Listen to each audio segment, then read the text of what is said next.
This is Optimal Living Daily, episode 929, Haters Gonna Hate, But Not Mate, by Mr. Money Mustache of MrMoneyMustache.com, and I'm Justin Malik, the guy that somehow published nearly 1,000 narrated articles for almost 1,000 days straight. It's been fun and stressful, but more good stress than bad. I'm happy to be doing it for you, and this is with permission from the authors and or websites, by the way. And I'll keep this intro nice and short for you today, so let's get right to it and start optimizing your life. Haters Gonna Hate, But Not Mate, by Mr. Money Mustache of MrMoneyMustache.com. If you hadn't noticed, the big news around here last week was that this blog was featured in the Wall Street Journal's Market Watch. I was pleased to see that a good number of new readers arrived at this site, and they are now digging through the archives and hopefully learning some new things. But I also received some sympathetic emails from friends saying things like, "Sorry about all the harsh comments on that interview. Keep your chin up. Haters gonna hate." They were talking about the many critical comments dropped into that stream of hundreds on the WSJ feature. While I usually avoid the comment section on any major media website, a key part of a low information diet, my willpower failed, and I had to go dig in to see if any extra smelly ones could be harvested from the bowl and featured here. Quote, "What a load of This person saved $600K in between finishing college and his 30th birthday. Oh, and paid off his mortgage? Piece of cake. Mind-numbingly idiotic article." End quote. But the interesting part is not what complete strangers say about Mr. Money Mustache. It is that dozens of critical comments appear on almost every major media article, whether it's about Barack or Britney, solar panels, or oil fields. People just like to complain about everything. You might already know how I feel about complaints. They're a complete waste of time because the complainer is renewing his mental focus on his own problems, even while he wastes the time of the unfortunate listener who is stuck hearing the complaints. We could all take a great leap forward in life by simply instituting a no fucking complaints about anything ever rule, rephrasing them as honest questions and plans of action to fix the underlying problems instead. So why do people keep complaining? I think I might have stumbled across the beginnings of an answer this year, and the results can be useful to complainers and non-complainers alike. In books like Predictably Irrational, we learn about the strange nature of human psychology and how many of the survival traits that served us well throughout most of our evolution now sabotage our attempts to live a good life in a world that is mostly safe and prosperous. The results are wide-reaching.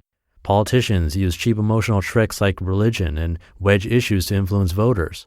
People spend their lifetimes in debt slavery just to buy off-road trucks for personal use. Millions of lives are lost early to obesity and hypertension. I read in one of these books that the hater instinct is just another one of our predictably irrational strategies, originally based on mating success. In our tribal ancestry, social status was an important thing. If you were the alpha male, you had your pick of the women and a very good chance of successful reproduction.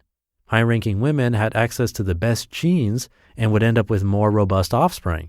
Social cohesion was essential to ensure the group's success, and becoming a social outcast could be fatal because going it alone was not a wise strategy in ancient times. This may have created our strong fears of rejection and even public speaking. But there was room for more than one role in the tribe. The alpha male got to sit at the top. The followers and yes men gained social acceptance by respecting the boss and following the rules, also displayed in warlords and their armies. And the haters built themselves up by verbally chopping down the alpha behind his back.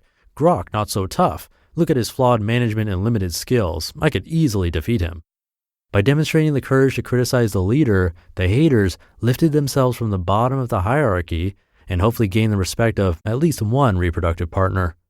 All this silliness may have made sense when life, death, and were at stake, but to see it applied in modern times to a financial blogger who attempts to share the benefits of a lower consumption lifestyle with the rest of the world can be pretty funny. Guys, Mr. Money Mustache is not stealing your women. He's not taking over the tribe, withholding food, or compromising your reproductive success in any other way. He's just a random guy sitting there typing some shit into the computer.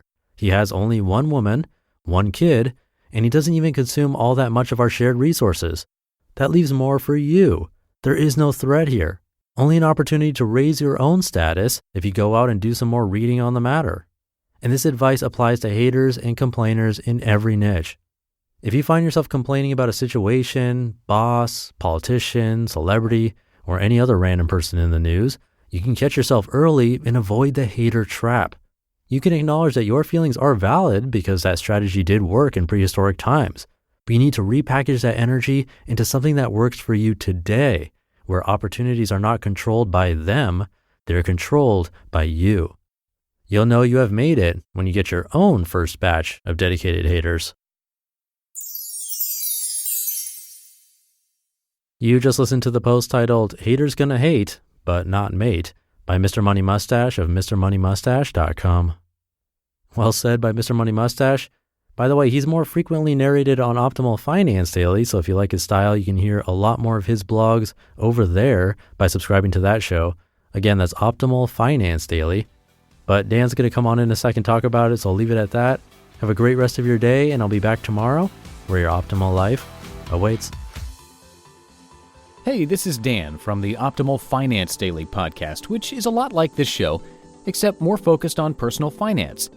Justin handpicks the best posts he can find from blogs and authors like Ramit Sethi, Mr. Money Mustache, and more, and I read them to you 5 days a week. So if you enjoy this podcast, come on over and subscribe to Optimal Finance Daily too.